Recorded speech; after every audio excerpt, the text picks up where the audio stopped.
Bonsoir à tout le monde. Hi everybody.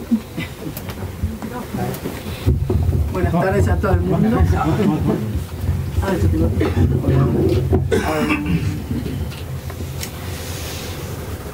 Who is speaking English? On passait Non, je parle français. Ah, en plus, c'est la même chose. Alors qu'on soit en Argentine, c'est ma première fois ici, Su primera vez estar en Argentina ou au Chili. o en Chile estuvo. Desde au Chile.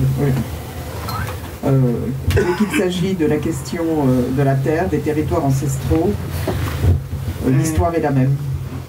En el momento que se trata de los territorios y los territorios ancestrales, la historia es la misma. En Chile, acá, bueno, pues no. J'avais été observatrice au procès en 2011 et 2012 au procès de Héctor Leytoul.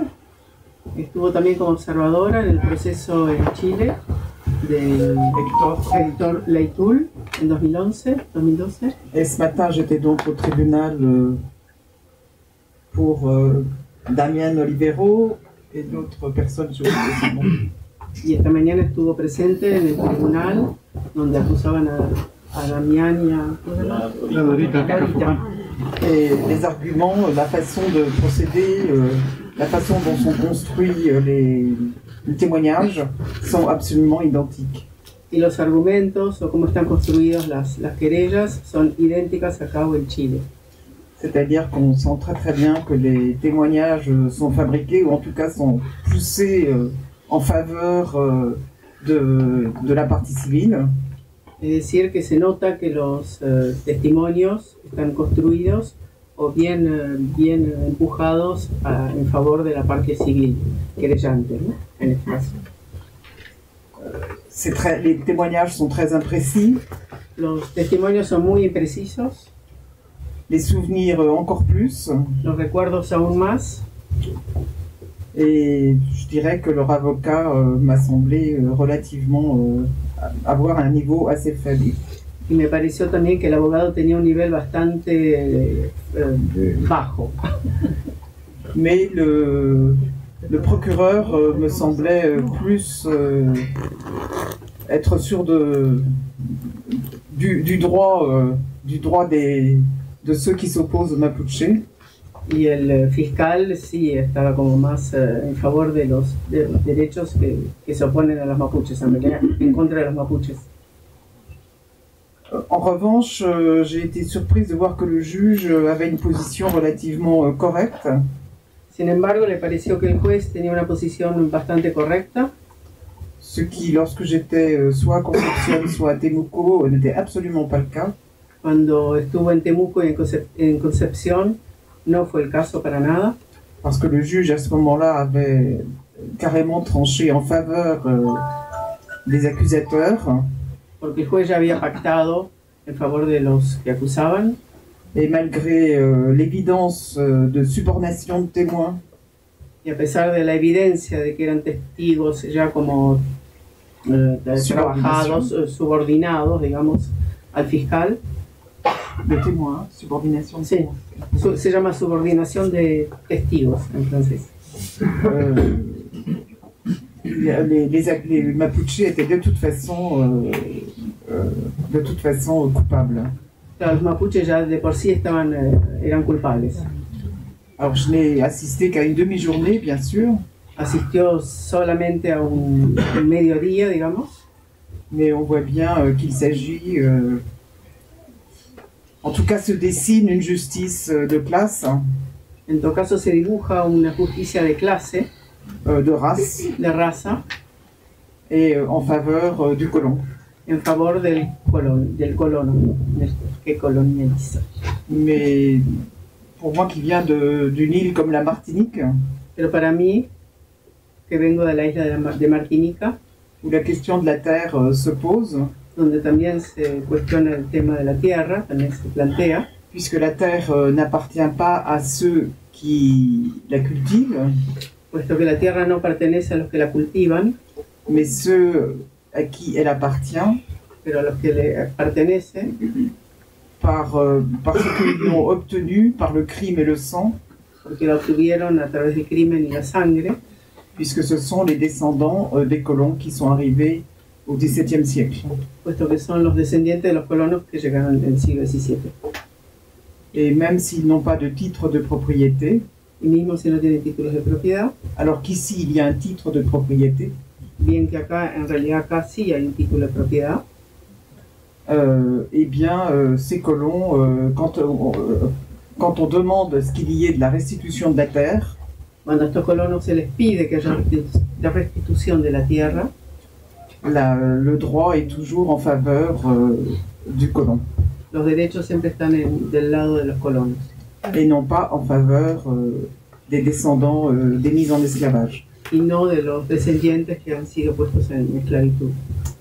Donc on est à peu près sur les mêmes problématiques, sur la même idéologie Estamos aproximadamente sobre la misma problemática e ideología de la domination de la dominación et de la racialisation, y de la racialización et du déni de justice. y de la negación de justicia, ¿no? C'était quoi la première question? Oui, c'était votre présentation.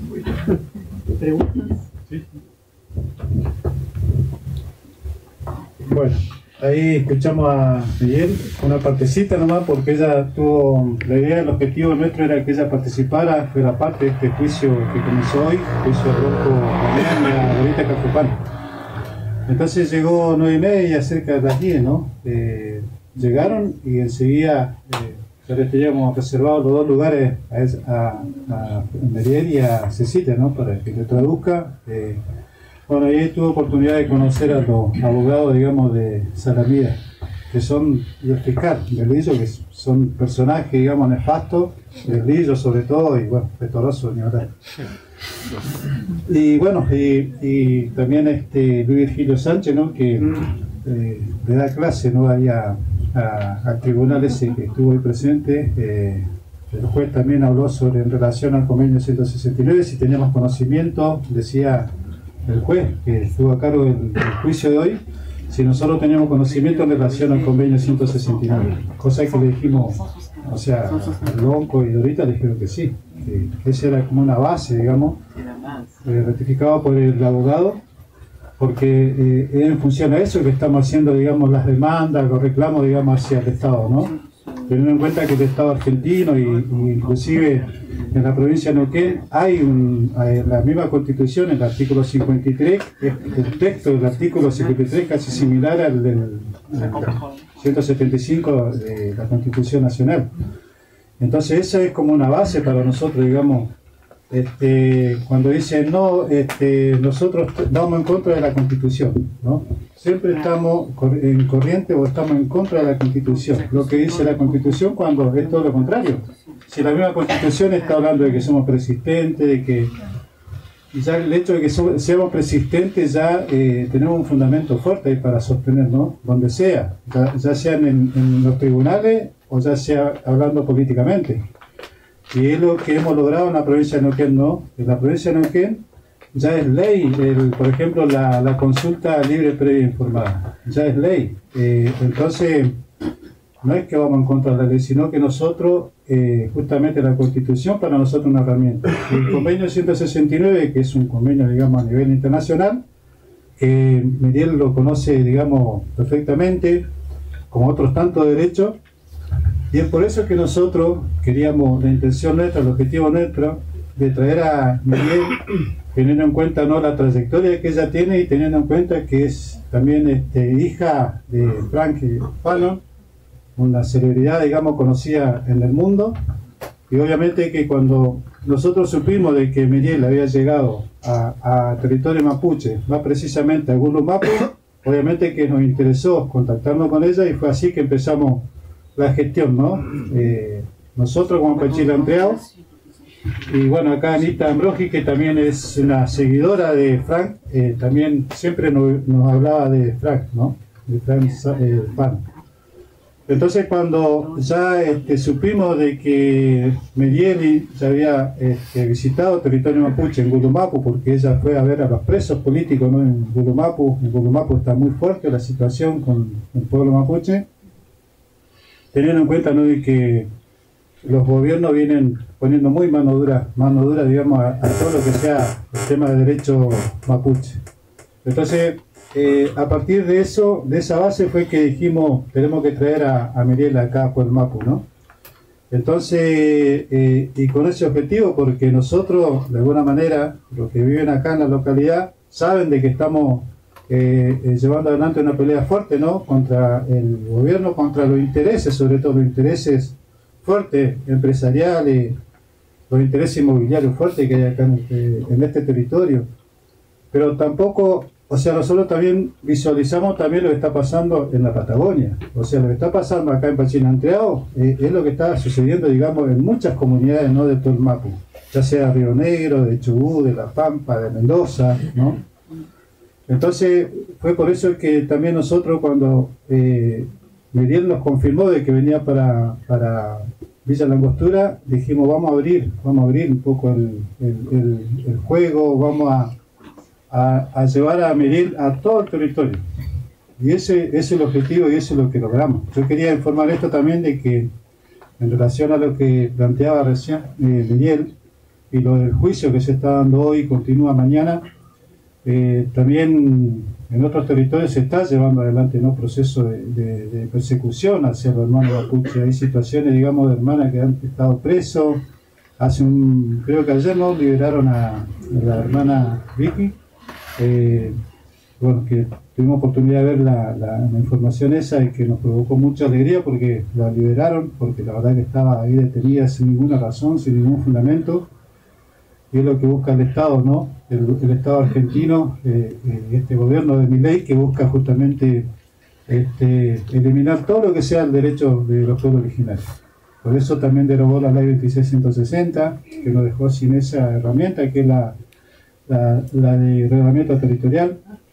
A Pachinantreado le quedaron debiendo la carpeta técnica, que eso era fundamental, digamos, para que nuestro abogado lo presente, digamos, en cada juicio que se nos viniera. Tenemos un Superior Tribunal de Justicia, que son los jueces de la provincia de Neuquén, que son realmente racistas, ¿no?, que todo lo que cae a su mano, todas las causas mapuche que caen a su mano, después tenemos como resultado, ¿no?, sentencia en contra, como el caso de Pachinantreado. En Pachinantreado tenemos casi, Luis, 4 sentencias, digamos, de desalojo, ¿no? Desalojo. Y decir también que el Tribunal Superior de Justicia pidió en este juicio una cosa insólita que nunca pasó, que es verlo como público. El Tribunal Superior de Justicia, todas las sentencias que ha sacado son todas iguales, es una plantilla de rechazo. Lo hizo a partir de que Busamia hizo una conferencia de prensa adelantando su decisión. Yo lo recusé, me rechazaron la recusación. Pero hoy un tema insólito fue hoy a la mañana, cuando estamos, el juez de instrucción, de garantía que está, nos avisa que el Tribunal Superior de Justicia pidió ver por Zoom como público el juicio. Una cosa insólita, pero yo lo leo como una presión, evidentemente, que quiere ejercer sobre el magistrado, que hasta ahora está mostrando ser correcto.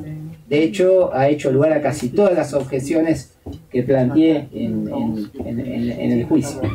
Pero bueno, nada, quería contarte eso para que lo contara, porque es una cosa que es insólita, no sé cómo va a seguir eso.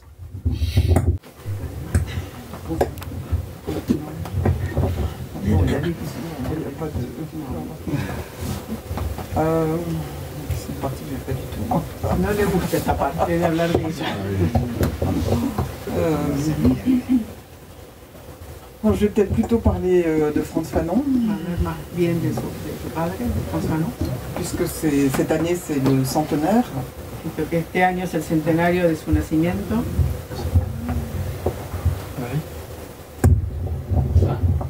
Et on pourrait s'interroger en tant que personne qui lutte pour des droits, que ce soit pour les droits à la terre, ou pour le droit à la paix, ou pour le droit à la vie, ou pour le droit, enfin, etc. Il y a plein de droits qui sont actuellement complètement délégitimés. Podremos interrogarnos por alguien, ¿no?, que siempre ha luchado por los derechos, no solo de la tierra, sino de la paz, de la vida, que hoy día están totalmente deslegitimizados. Pourquoi après plus de quoi, 60... Después. non, 60... je sais pas, les années, non. 60, 2000, plus de 60 ans après les indépendances. ¿Por qué después de 60 años, de más de 60 años de independencias de tantos países, Et pourquoi plus de 70 ans après la conférence de Bandung en 1955? y por qué después de 70 años de la conferencia de Bandung, Bandung, Bandung 1955. en 1955, Pourquoi est-ce que notre monde aujourd'hui peut regarder tous les soirs un génocide se commettre sous ses yeux? por qué nuestro mundo puede ver un genocidio que se comete lo vemos bajo nuestros ojos todas las noches, Sans que la communauté internationale sin que la comunidad internacional qui nous représente, que nos representaría, nos represente, tout compte fait, ne dise rien. no diga nada. Donc pourquoi est-ce que des entreprises transnationales, Porque las empresas, las multinacionales, pourquoi des propriétaires privés propietarios privados viennent sur un territoire ancestral vienen sur un territorio ancestral, et disent bon, partez, on veut ce territoire, on en a besoin, digan que váyanse, que nosotros necesitamos de este territorio, soit pour des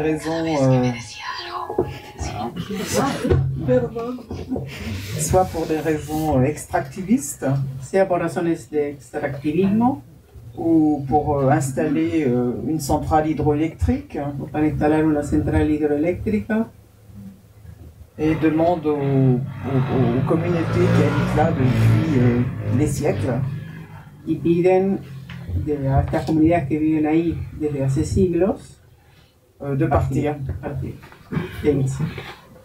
Pourquoi, par exemple, au Chili, il y a un organisme, je ne sais plus le nom là, mais il y a un organisme qui redonne de la terre aux Mapuche, ¿Por qué en Chile hay un organismo que le vuelve a dar la tierra a los mapuches? No sé cuál es el nombre. et ce même organisme, quelques années après, demande aux Mapuche qu'il a installé sur 20 hectares ou 30 hectares, Y este mismo organismo que los instaló sobre territorios de 20 hectáreas, más o menos, de partir pour installer justement une centrale hydroélectrique. de irse porque van a instalar una central hidroeléctrica. Donc on voit qu'on est dans un système complètement paradoxal Vemos que estamos en un sistema completamente paradojal et que les lois, en tout cas les lois qui ont régi pendant un moment après les indépendances, qui ont régi les relations internationales, y las leyes que han gerenciado un poco, que han equilibrado un poco las relaciones después de estas leyes internacionales, ont été complètement délégitimées han sido deslegitimizadas et sont devenues justement maintenant des obstacles à l'expansion capitaliste. Claro, y hoy día son obstáculos a la expansión capitalista. Et que l'objectif des tribunaux, mais même de la communauté internationale, Y que el objetivo de los tribunales y mismo de la comunidad internacional ce n'est pas de dire le droit, no es de decir el derecho, c'est de décider ce qui va annuler le droit. es decidir lo que va a anular ese derecho. Donc on en est là, et en fait, quand Fanon s'engage en Algérie pour travailler à côté du Front de Libération Nationale, Estamos en esta situación, y cuando Frantz Fanon se comprometió con el FLN en Argelia en 1954, en 1954, eh bien c'était exactement la même problématique. era la misma problemática Coloniale, la misma problemática colonial, avec la violence coloniale qui est afférente. con la violencia colonial que es trágica, tremenda. Donc ce centenaire de Fanon, on pourrait penser que Fanon, bon, comme beaucoup de personnes, sert juste aux chercheurs, aux étudiants qui veulent faire un travail particulier sur un point précis de ce que c'est que, par exemple, la colonialité du pouvoir. Podríamos decir o pensar que Frantz Fanon es justo un pensador para estudiar en temas precisos sobre la colonialidad, etc. On pourrait rester dans un univers uniquement universitaire, de recherche. Podríamos quedarnos simplemente en un universo de investigación, en universidades, por ejemplo. Eh bien, on s'aperçoit que 100 ans après sa mort, en fait, il nous sert à penser les rapports de force. Y nos damos cuenta que 100 años después, él nos ayuda a pensar en estas relaciones de fuerza, les rapports de pouvoir, las relaciones de poder, les rapports de domination, las relaciones de dominación, et la dialectique qui est mise en place pour conforter ces rapports de domination. y las dialécticas que están puestas que se establecen para justificar estas relaciones de poder. Et c'est un peu justement ce que Fanon a fait quand il a, avec sa thèse, ce qui aurait dû être sa thèse avec Peau noire et masque blanc. Y es lo que Fanon hizo con lo que tendría que haber sido su tesis, Piel negra y máscaras blancas, Où justement, ça aurait dû être sa thèse de médecin psychiatre. tendría que haber sido su tesis de médico psiquiatra. Mais ça n'a pas été accepté parce que ça ne répondait pas au canon de la recherche, enfin de la problématique de la recherche médicale. No fue así porque no fue aceptada como una búsqueda que era para la investigación médica de esa época. Et pourtant, même maintenant, hein, je pense que... Sí, je mismo pense que hoy. Et en fait, ce qu'il a fait, c'était d'interroger la production du savoir, Lo que hizo fue interrogar qué es la producción del saber, donc de la connaissance, la construction de la connaissance, es decir, la construcción del conocimiento, avec les rapports sociaux de l'époque. con las relaciones sociales de la época.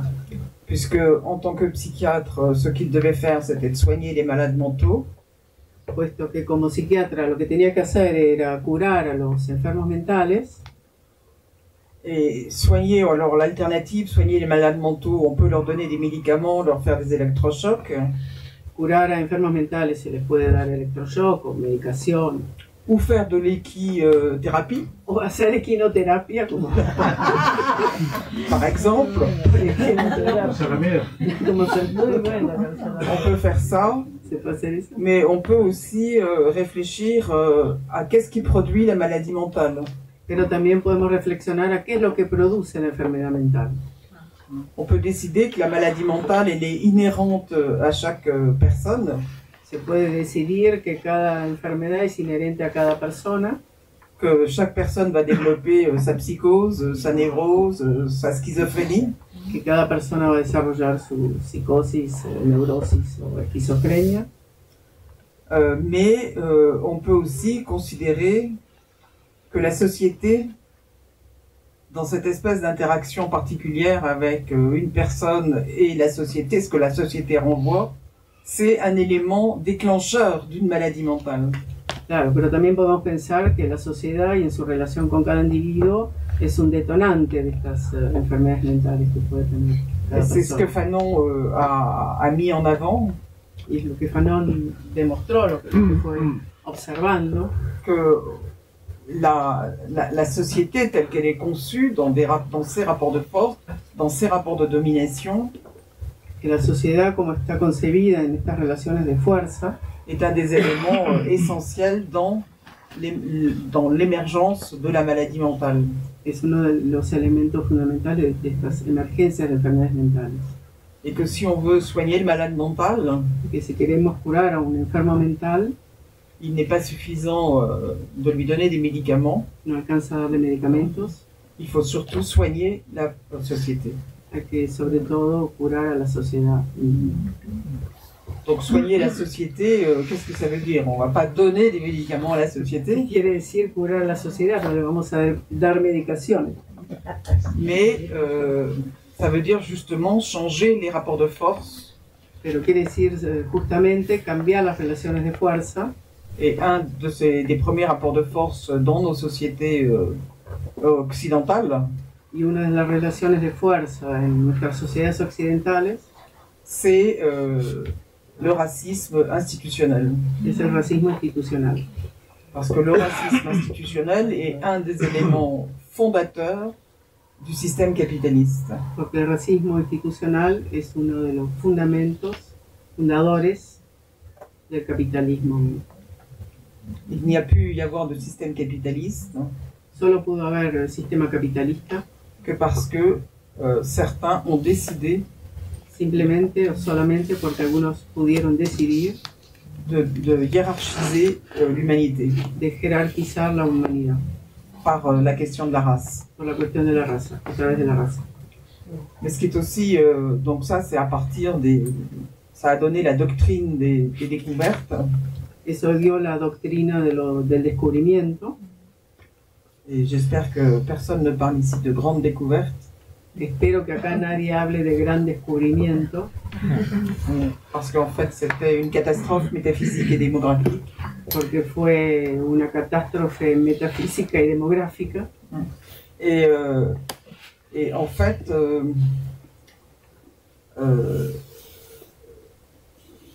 cette doctrine des découvertes, elle a quand même été précédée de deux choses très importantes et qu'on oublie beaucoup.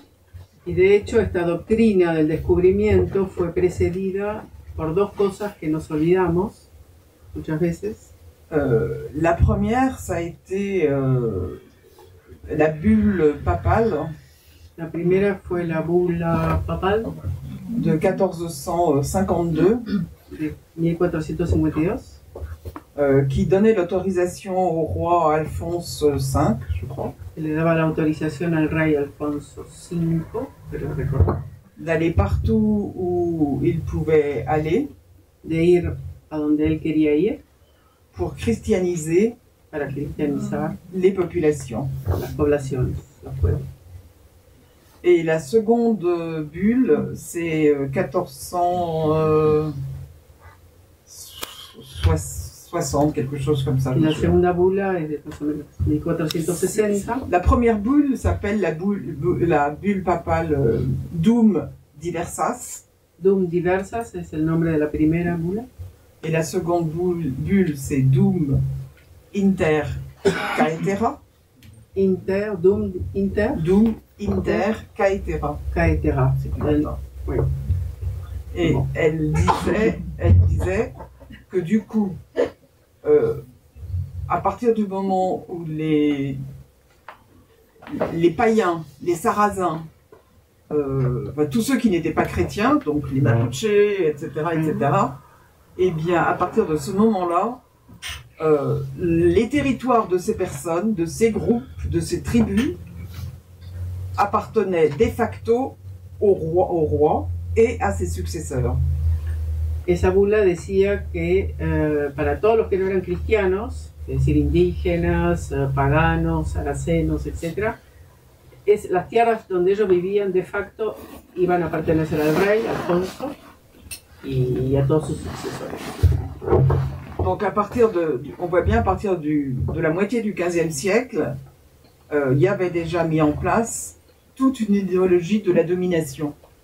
Entonces vemos que a partir del siglo XV había ya toda una organización, una jerarquía de la dominación, digamos, toda una puesta en lugar de la dominación. Et on voit bien que ce qui se passe ici, même, au niveau même des Mapuches, Y vemos que lo que sucede acá mismo, simplemente en el medio de los mapuches, c'est la même idéologie. es la misma ideología, Ça n'a pas changé. no cambió nada. Et en fait, le mouvement des découvertes, Y de hecho, el movimiento de los descubrimientos, à partir de 1492, a partir de 1492, ne vient que conforter ces deux Dum Diversas et Inter Caetera. solo viene a corroborar, digamos, esos dos bulas, el Dum Intersax y Dum Caetera. Donc en définitive, quand on regarde ça et qu'on regarde par exemple le droit international, Cuando vemos el derecho internacional, on voit bien que la norme supérieure, vemos que la norma superior ce n'est pas comme on nous l'apprend quand on fait du droit, la norme, parce qu'il y a une hiérarchie des normes quand on fait du droit. no es la que nos enseñan cuando estudiamos o cuando hacemos derecho. On voit bien, il y a le droit international, Vemos que este le derecho, droit régional et le droit national. está el derecho internacional, nacional y regional. Non, régional et Ah, national. regional, nacional. C'est ce qui fait d'ailleurs qu'il y a une cour interaméricaine des droits humains, mais il y a aussi une cour européenne des droits humains. Muy- Hay una Corte Interamericana de Derechos, también una europea. Mais au-dessus, il y a la Commission des droits de l'homme, il y a la CPI, il y a la Cour internationale de justice, etc. Claro, en todas las otras cortes que están por encima, ¿no? La Corte Internacional de la Haya, la Corte Internacional de Comisión Justicia, Interamericana de Derechos Humanos. y la Corte Internacional de Derechos Humanos. Donc on voit bien que là, ça n'existe pas, ça tente d'exister, mais ces deux, l'inconscient collectif de l'humanité, des dominants, des blancs, de la white supremacy, je dirais même, El inconsciente colectivo de la supremacía blanca, ¿no? De los dominantes blancos, a suffisamment inculqué dans l'inconscient collectif ha suficientemente inculcado en el inconsciente colectivo que la seule référence, c'est la chrétienté, que la única referencia sería la cristiandad et que la chrétienté domine le monde. y que la cristiandad domina el mundo. On l'a vu avec les découvertes ici en Amérique latine, Lo vimos aquí con los descubrimientos. En mais América quand Latina. les colons ont trouvé que c'était trop difficile en Amérique latine, ils sont allés coloniser l'Afrique et on le voit en Afrique aussi. Cuando vieron que acá era muy difícil colonizar, también se fueron a África y colonizaron África también. Et on voit comment en ce moment les chrétiens fondamentalistes, libertariens et autres tentent de réorienter le monde. Y vemos como hoy también los cristianos fundamentalistas y libertarios tratan de reorientar el mundo. Tout ça pour dire que là où nous en sommes, et c'était ce que Fanon avait essayé de montrer dans sa réflexion dans Peau noire et masque blanc, c'est que le savoir le savoir comme la maladie mentale ne se limite pas à juste une étude du savoir déconnecté de toute autre relation. Claro, es lo que Fanon trató de demostrar en su libro Piel Negra, Máscaras Blancas, que el saber no es solo un saber, sino que eso no está desconectado de todas las otras relaciones. Et que c'est dans une dynamique, oui, une relation dynamique, Que funciona en una relación dinámica. et Saber, qu'on ne peut pas soigner sans penser à ce que la société produit sur le malade, que no podemos dejar de pensar en lo que la sociedad produce sobre el enfermo, mais aussi ce que la société produit sur le savoir. pero también lo que la sociedad produce sobre el saber. Et on le voit bien maintenant avec l'introduction, on le voit encore plus maintenant qu'avant avec l'introduction de l'intelligence artificielle. Y lo vemos también hoy día y especialmente hoy con la introducción de la inteligencia artificial, Comment le savoir est remis en question. como el saber está puesto en cuestión. Et donc c'est cette espèce c'est ce que Fanon avait essayé de montrer, et c'est ce qui fait d'ailleurs que son travail a dépassé les limites de la psychiatrie. Es lo que Fanon trató de demostrar y es lo que hace que su trabajo haya sobrepasado los límites de la psiquiatría. Parce que si on pense à quelqu'un comme Annibal Quirano, Porque si pensamos en alguien como Aníbal Quirano, vous pouvez le connaître. conocemos. Aníbal Quijano. Quijano, oui. Oui, il est. ¿De dónde? Je me souviens plus. Pérou. Pérou, merci. Il est du Pérou et il a très bien montré d'une certaine façon cette espèce de relation entre la race, le pouvoir et le système capitaliste. Y él hizo toda una demostración de la relación entre la raza, el poder y el sistema capitalista. Et le genre, évidemment. Y el género. Et c'est ce que Fanon a essayé de montrer, c'est de montrer la relation qu'il y a entre la société, le malade mental, mais aussi comment arriver à changer la société. Et en fait, tant qu'on ne s'interroge pas, et c'est une des dernières réflexions de Fanon, et qui me semble extrêmement, au-delà du fait que c'était un anticolonialiste, mais qui me semble aussi être l'expression d'une pensée décoloniale. Es lo que Fanon, además de ser anticolonial, trató de montrer, de dire. Non, parce qu'il y a... Non, je me suis perdu.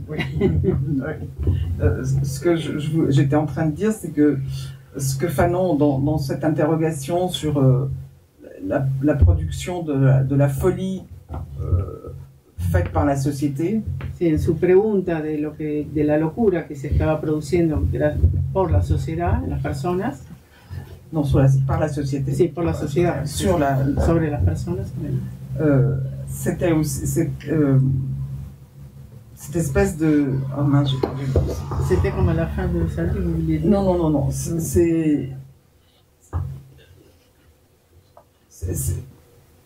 Et ensuite, la réflexion que Fanon a fait sur la maladie mentale, la réflexion que hizo sobre la enfermedad mental, il l'a faite aussi sur le colonialisme. La hizo también sobre el colonialismo. Le colonialisme au sens d'un pays qui occupe un autre pays. Sobre el colonialismo de un país que ocupa a otro país. Et en l'occurrence, c'était la France. Y en este caso era Francia, ¿no? Mais on pourrait aussi dire ici, l'Amérique du Sud est occupée par des Européens. Pero también podemos decir que América del Sur está ocupada por europeos. Qui fait qu'aujourd'hui, des Mapuches sont conduits devant la justice. Que hace que hoy día los mapuches estén frente a la justicia, puestos frente a la justicia. Parce qu'ils demandent que le droit à la terre, leur droit à la terre, soit reconnu et respecté. Porque piden que el reconocimiento de sus tierras sea respetado. Reconnu. Sí, reconocido. Et donc, en fait, ça... Si on se force, si on se limite à une revendication de la terre, donc anticolonialiste, si nos limitamos a una reivindicación de la tierra anticolonialista, on restreint son champ de bataille, en fait. Restringimos el campo de batalla. Et il me semble que la réflexion Fanon, que ce soit à travers ce qu'il a écrit, Peau noire, masque blanc, mais aussi les damnés, sociologie d'une révolution algérienne. Me parece que es lo que Frantz Fanon, a través de sus escritos, Los condenados de la tierra, Piel negra, máscaras blancas, sociología de una révolution algérienne. Argelina. Il a poussé les limites justement de la réflexion anticolonialiste. Llevó al límite las reflexiones sobre el anticolonialismo. Parce qu'il a posé la question du coup, dans un contexte colonial, quelle est la place de l'humain? Porque colocó ahí, en ese lugar del colonialismo, ¿cuál es el lugar del humano? Et s'interrogeant sur ça, il a bien compris, il a mis en avant que si l'humain n'était pas pensé au centre d'un système, eh bien le système jouerait toujours contre l'humain. Claro, entonces él dijo que si el humano no estaría en el centro del sistema, el sistema siempre estaría en contra del humano. Et le système capitaliste, à l'heure actuelle, joue contre l'humain. Y el sistema capitalista hoy día actúa contra el humano. Donc on est bien forcé, et c'est là où la réflexion décoloniale et non pas seulement anticolonialiste nous intéresse. Claro, ahí es donde la reflexión descolonial, de descolonización. Non, décolonial. Oui, c'est pas décolonisation. Décolonialité, c'est pas la même sí, chose. de la decolonialidad, no sé si existe en castellano. Nos interesa no solo lo anticolonial, sino lo interior, ¿no? No solo lo exterior, sino el interior. Non. ¿No? C'est la décolonialité intérieure. Non, non, c'est pas, ça n'a rien à voir. Quand on est décolonial, on n'est pas décolonial pour soi, sinon on n'est pas décolonial, justement. Non, mais être décolonial, c'est être capable de penser que l'être humain, parce que la colonisation, elle a mis en place, comme cette colonisation, elle s'inscrit dans un système capitaliste, raciste et libéral. Como esta colonización se inscribe en un sistema racista, clasista, liberal. Et pour que ce système perdure et se nourrit et devienne de plus en plus grand, y para que este sistema se nutra y devenga cada vez más grande, más amplio, il a besoin de hiérarchiser les gens. Sí, necesita jerarquizar a la gente. Donc ça a commencé par la mise en esclavage d'Africains, d'abord des indigènes, pardon, et ensuite des Africains. Comenzó por la esclavización de los indígenas primero, de los africanos después.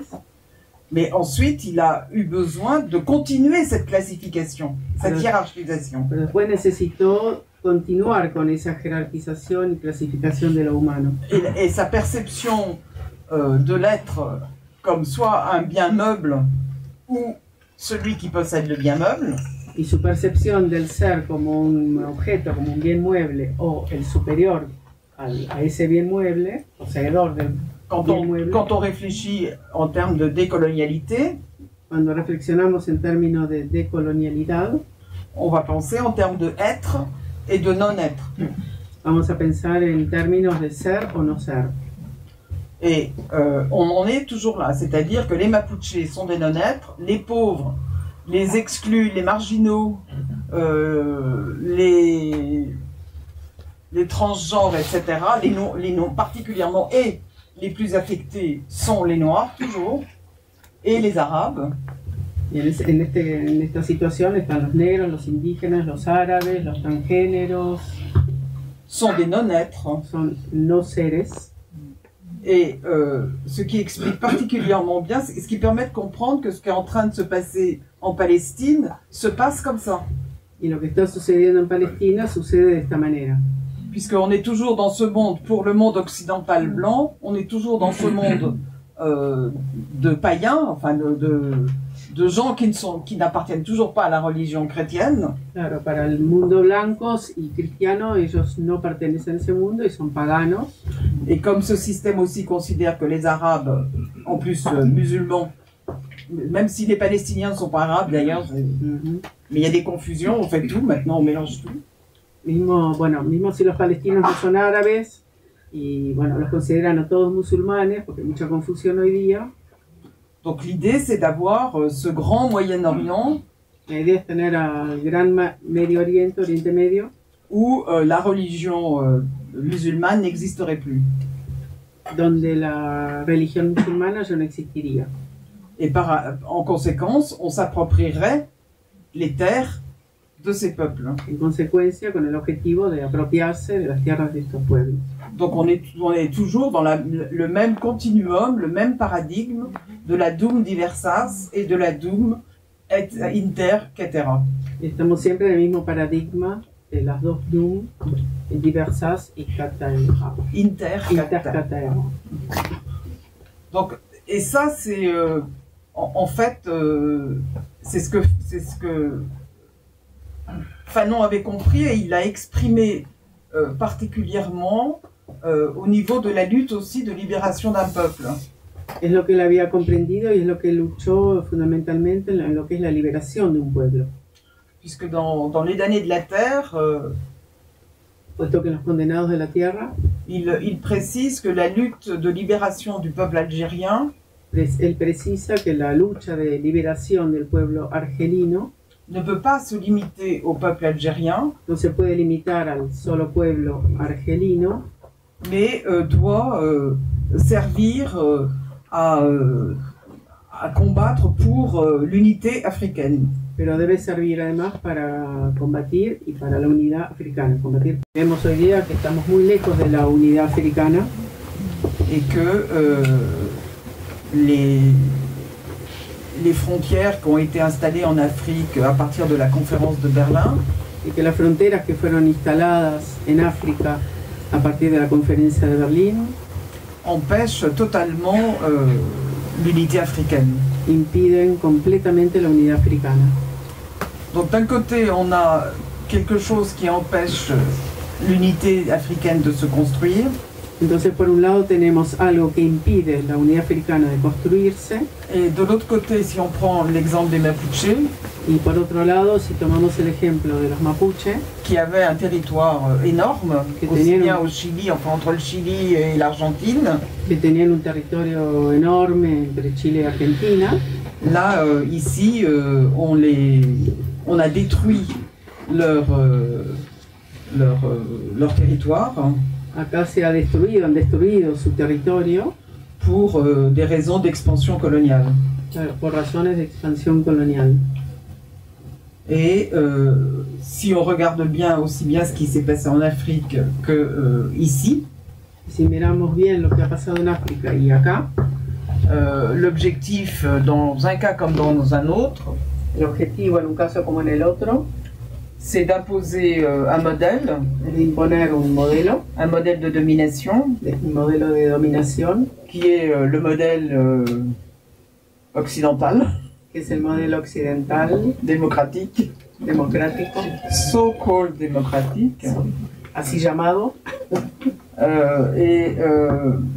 en dépit de toutes les traditions, negando a pesar de todas las tradiciones, et justement de cette capacité qu'ont les peuples, qu'ont certains peuples, à vivre de manière totalement décoloniale. y justamente donde existen pueblos que sí tienen capacidad para trabajar, para vivir de una forma completamente decolonial Et non pas anticolonialiste, y no anticolonialista.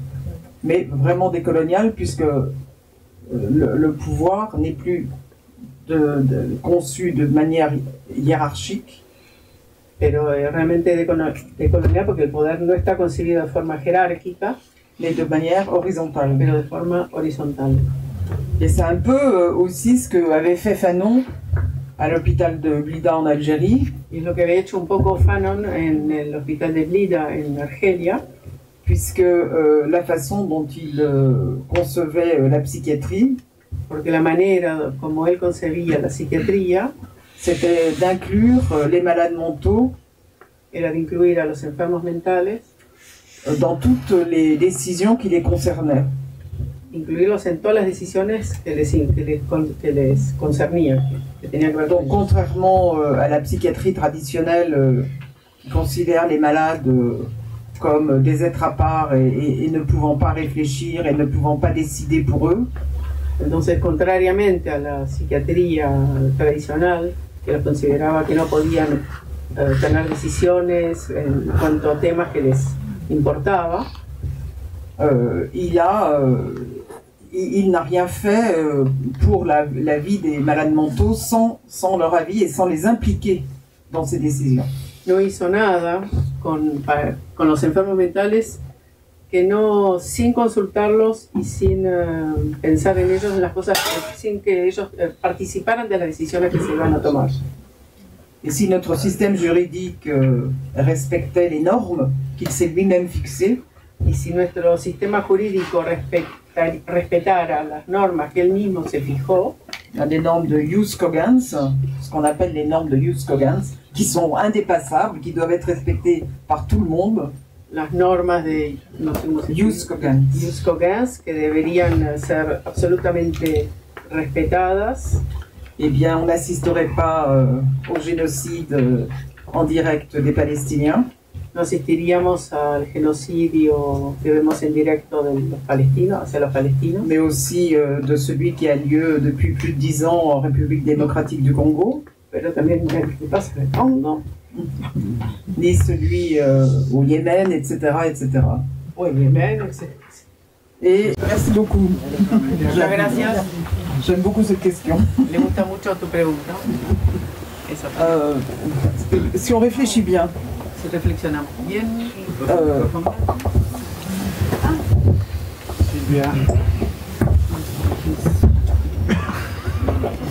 si on réfléchit bien, si reflexionamos bien, si on regarde la déclaration d'indépendance des États-Unis si miramos la Declaración de Independencia de los Estados Unidos de 1777, de 1776, il y avait une partie des Américains había una parte de los americanos qui était toujours mise en esclavage que estaba siempre, que era esclava, et une autre partie qui avait été génocidée.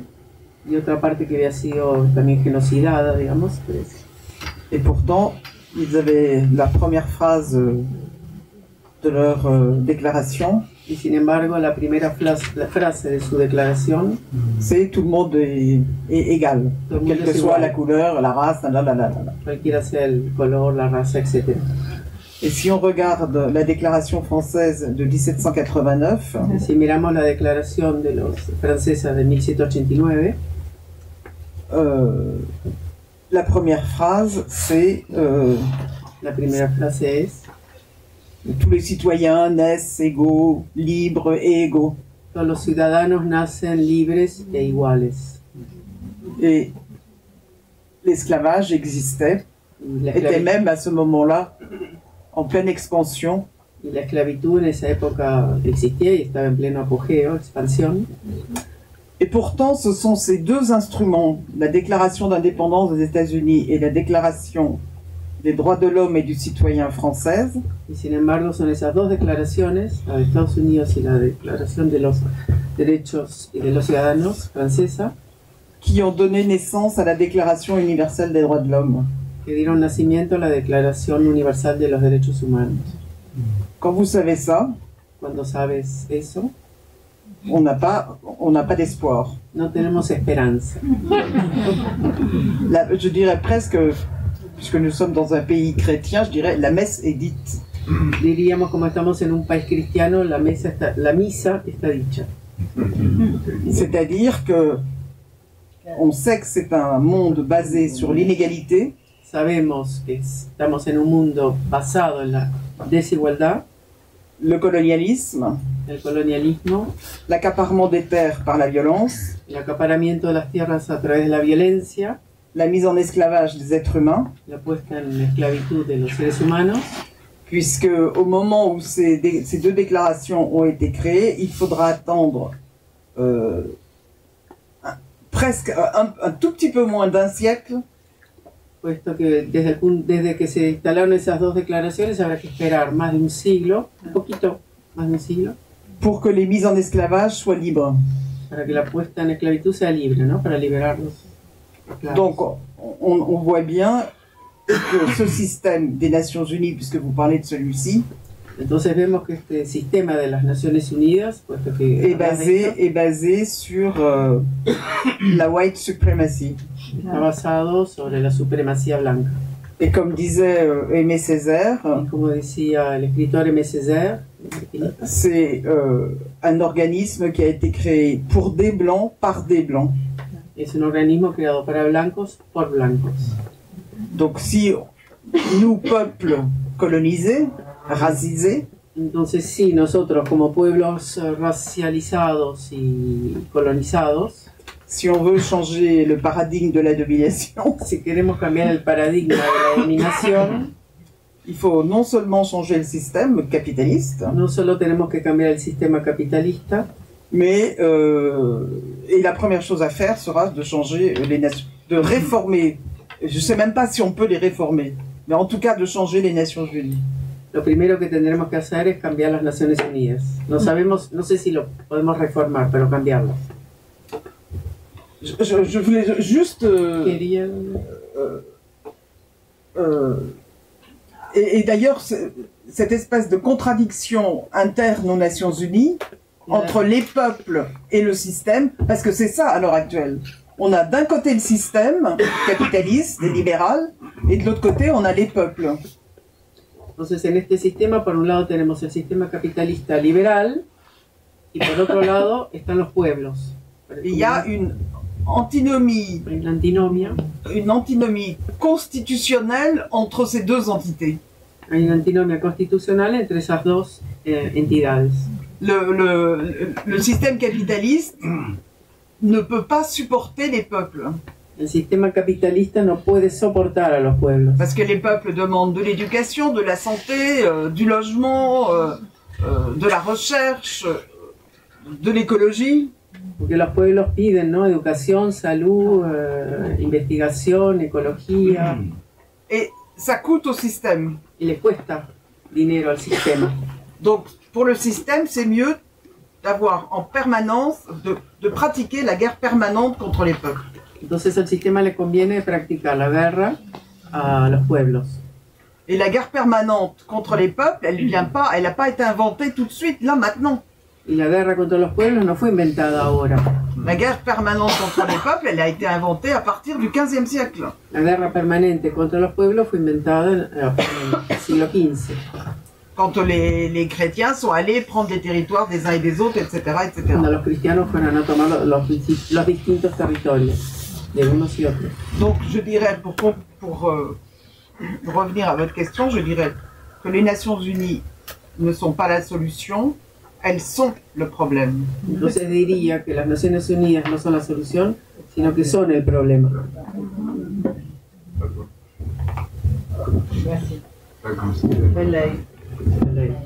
¿Alguien más?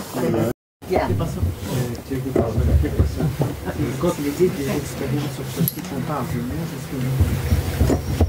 Juste, je voudrais quand même dire, parce que je voudrais pas sembler trop destructrice des Nations Unies, néanmoins, on a besoin d'un système qui régule les rapports de force au niveau international.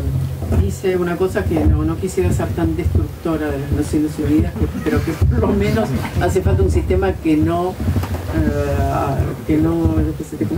On a besoin d'un système qui régule les rapports de force internationaux. Necesitamos un sistema que regule la relación de fuerzas en el sistema internacional, que lo pueda regular. Et pour l'instant, les Nations Unies ne régulent pas, elles poussent dans le mauvais sens. Por ahora las Naciones Unidas no regulan y empujan hacia el mal lado, digamos, hacia el otro sentido.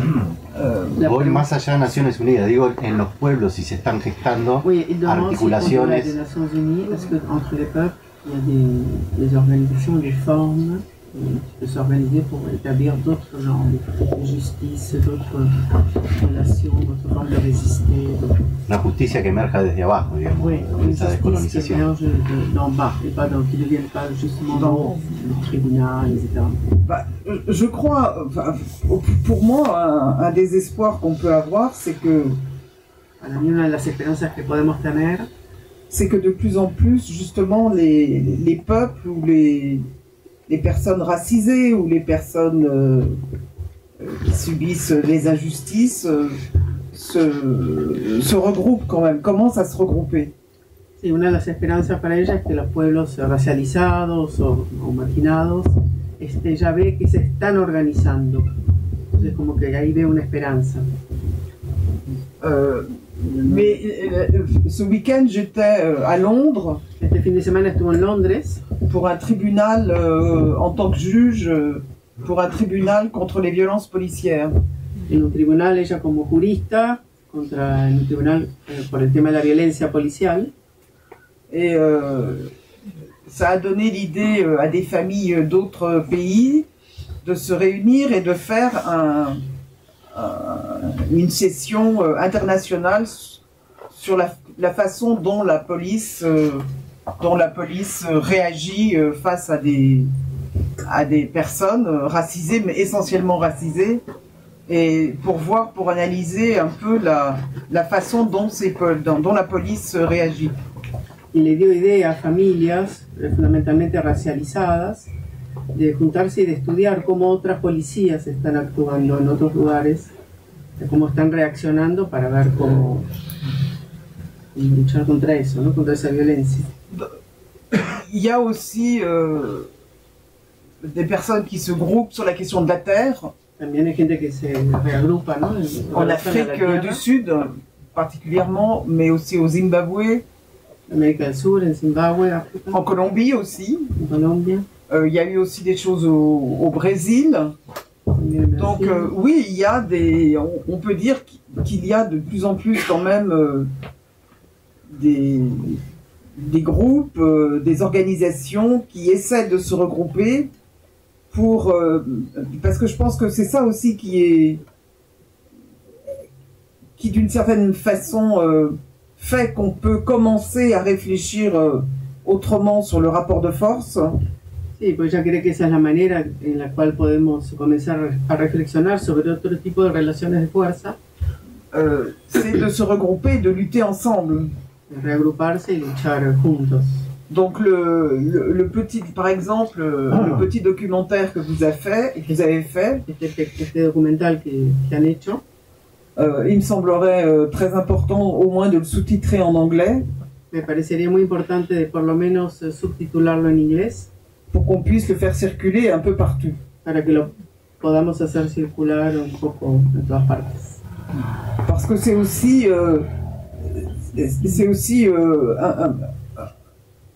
une réflexion aussi que Fanon avait d'ailleurs sur comment s'organise la lutte contre le colonialisme. Es una reflexión que Fanon también tenía, ¿no? De cómo uno lucha contra el colonialismo. Si on cette lutte de libération, elle ne peut partir que du peuple. Esta lucha de liberación solo puede establecerse a partir del pueblo. Elle ne peut pas venir de l'extérieur. No puede venir desde afuera. Et elle ne peut pas venir d'en haut. Y no puede venir de arriba. Donc c'est bien parce que les peuples eux-mêmes se mobilisent et prennent en charge leur lutte. Y es porque los pueblos se movilizan y se hacen cargo de su lucha. Que les rapports de force peuvent aussi changer. Que las relaciones de fuerza también pueden cambiar. Et c'est d'ailleurs, si on prend rien que l'exemple de la Palestine, y si tomamos especialmente ahora el caso de Palestina, comment réagissent les pays occidentaux face au soutien de la Palestine. Y vemos cómo reaccionan los países occidentales en cuanto a lo que está sucediendo en Palestina, al apoyo a Palestina. Eh bien, on voit qu'ils ont peur de cette convergence des luttes de soutien à la Palestine. Vemos el miedo que tienen de esta convergencia de apoyo a Palestina. Ils se sentent menacés, en définitive. Amenazados. Donc ils vont inventer de faux prétextes, à savoir que nous sommes tous des antisémites. Entonces van a inventar falsos pretextos como si fuéramos todos antisemitas. Et ils confondent intellectuellement même, c'est triste pour eux. Y intelectualmente es muy triste para ellos. Parce qu'être capable de confondre antisémitisme et antisionisme, de ser capaces de confundir antisionismo y antisemitismo, ça montre aussi un bas niveau intellectuel. Muestra además un muy bajo nivel intelectual. Mais et ça, ce qui est pire peut-être pour nous, c'est qu'ils l'ont volontairement. Claro, y lo peor es que es voluntario, ¿no? Ese nivel. Donc oui, la lutte, la convergence des luttes est quelque chose d'extrêmement important. Et si je peux parler de ce que je fais, juste rapidement, pour moi, la question du racisme institutionnel est la question clé de notre système. Y la convergencia de la lucha sí me parece fundamental, y lo que yo hago es esto de luchar contra el racismo, que es la llave institutionnel. Sí, el racismo institucional. Et donc je m'efforce,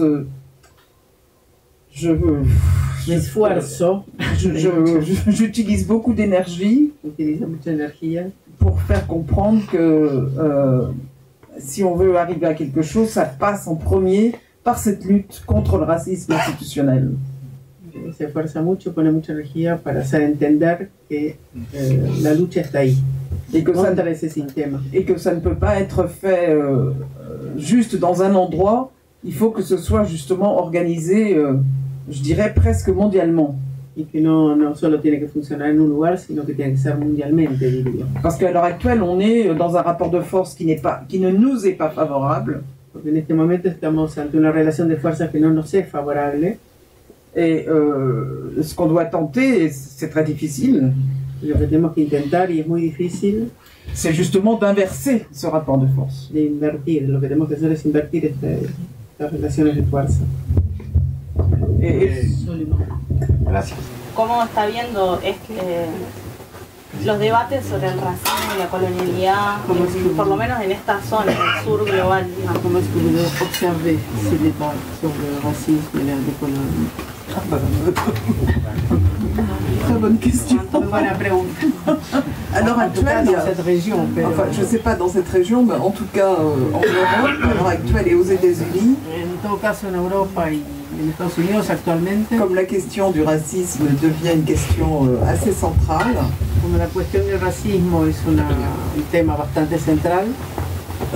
Ceux qui provoquent le racisme, lo que provoca el racismo, et le portent, y lo lleva adelante, disent maintenant qu'il y a un racisme anti-blanc. Ahora dicen también que hay un racismo anti-blanco.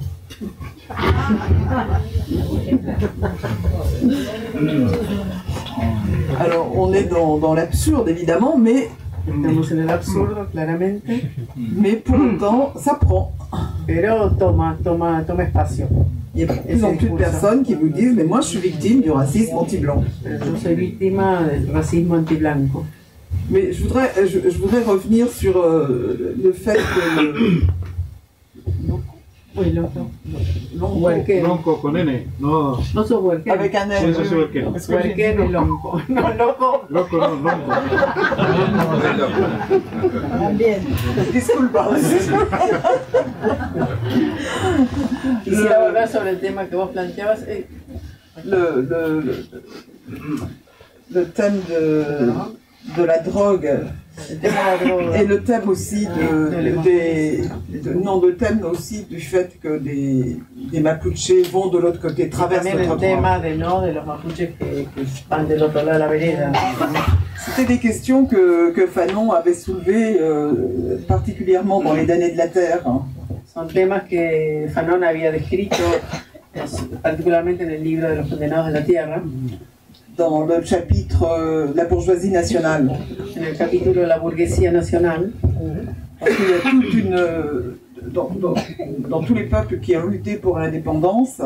Porque en todos los pueblos que han luchado por la independencia, une fois l'indépendance acquise, una vez que adquirieron la independencia, parce que le système occidental, enfin le système capitaliste attire les gens. Porque el sistema capitalista los atrae gente. Donc les anciens colonisateurs leur ont dit qu'ils n'avaient l'alternative, c'était d'adopter leur système. Entonces los colonizadores les dijeron que su alternativa era adoptar el sistema. Et il y a toute une partie, effectivement, quand on va en Afrique, de personnes qui ont lutté pour les indépendances et qui se sont pliées à l'attrait de ce système capitaliste. En África, particularmente, bueno, una vez independizado en muchos países, hay muchas personas que se han plegado al sistema capitalista. Et donc ça a permis au système capitaliste d'imposer son système de fonctionnement en Afrique.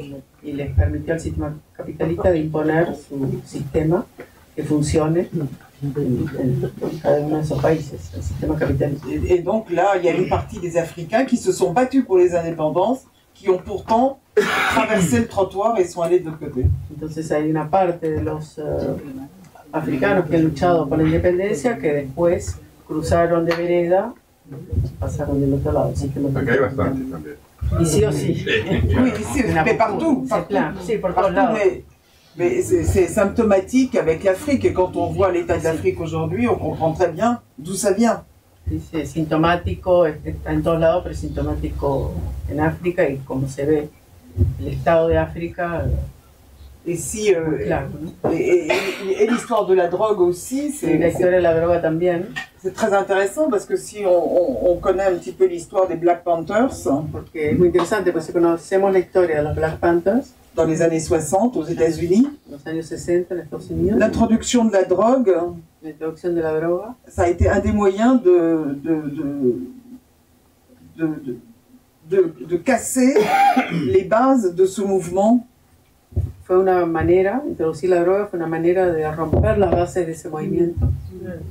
Et on voit bien aussi quand, enfin, nous en Europe, enfin en France en particulier, la drogue elle est dans les quartiers populaires. Y lo vemos en Francia también, que la droga está en los barrios populares, digamos. Donc sans pousser d'analyse trop importante. Sin hacer demasiados análisis así profundos. Dans certains contextes, on doit se poser la question de à quoi sert la drogue. Tenemos que preguntar, ¿no? ¿Para qué sirve la droga?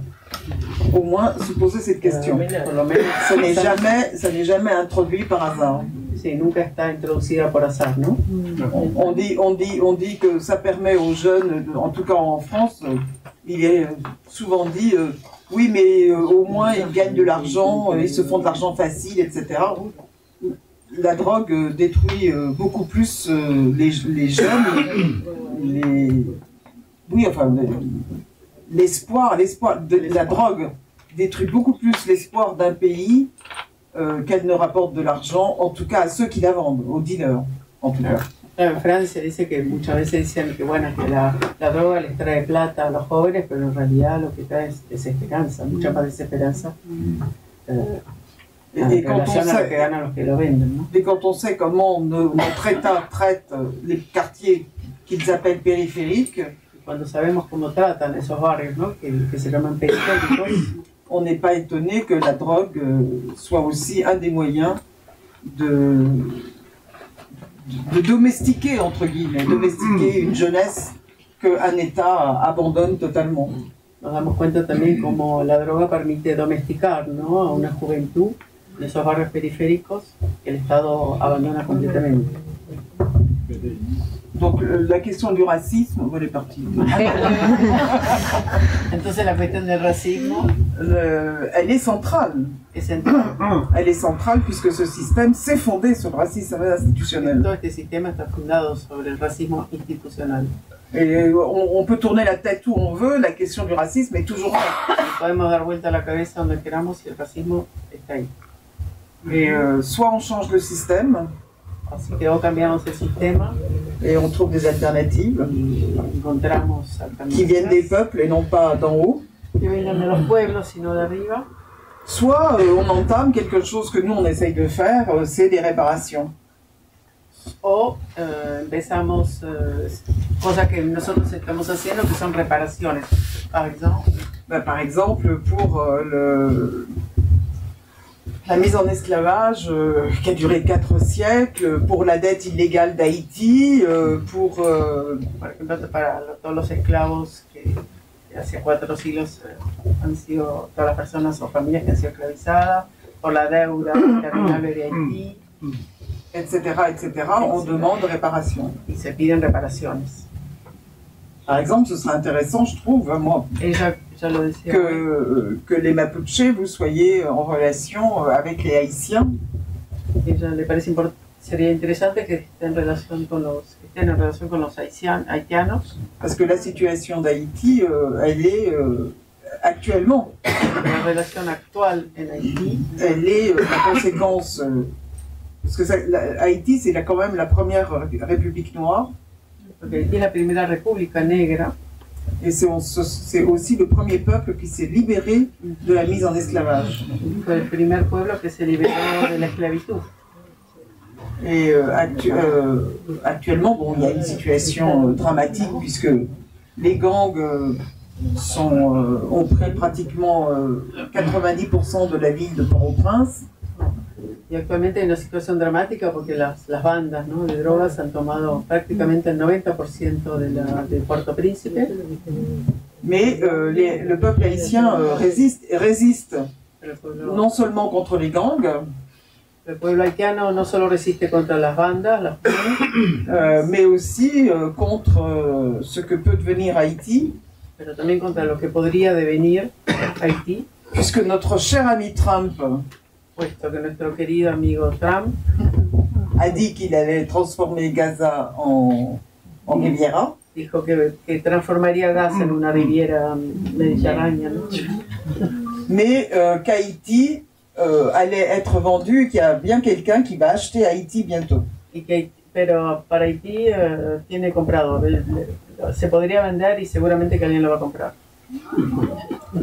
Donc même s'il est fou, es decir, que mismo si está loco, je pense qu'il faut le prendre au sérieux. Creo que hay que tomarlo muy en serio.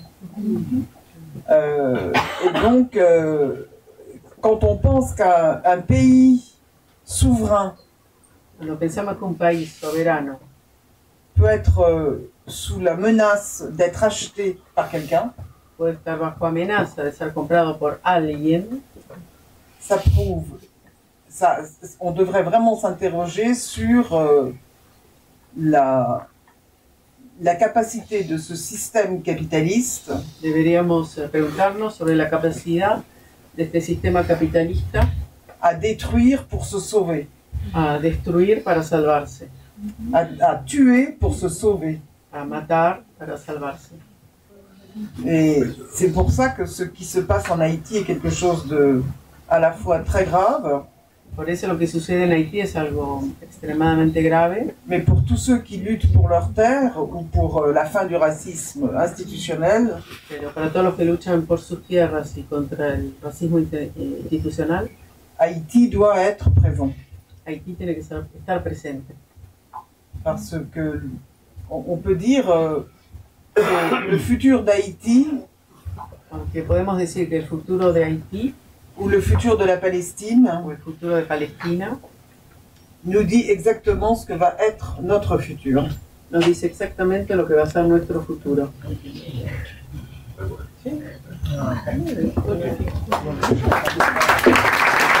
El tema de la solidaridad. C'est-à-dire que si on se bat pour une cause, es decir, que si combatimos por una causa, contre un système qui oppresse, contra un sistema que oprime, on ne peut pas oublier les autres causes. No podemos olvidar las otras causas. On ne peut pas oublier ce qui se passe ailleurs. No podemos olvidar lo que pasa en otros lados. Et si on veut réussir, il faut peut-être penser. Si queremos lograr algo, habría que pensar à ce qu'on appelle la convergence des luttes. Habría que pensar en lo que sería la convergencia de las luchas. C'est-à-dire qu'on ne peut pas lutter pour les terres mapuche. Es decir, que no podemos combatir por las tierras mapuches sans lutter contre, pour les terres palestiniennes. Sin luchar por las tierras palestinas. Et sans lutter fondamentalement contre le racisme institutionnel. Y sin luchar especialmente contra el racismo institucional. Parce que c'est le racisme institutionnel qui est l'élément clé du système capitaliste. Porque es el racismo institucional que es el elemento clave del sistema capitalista.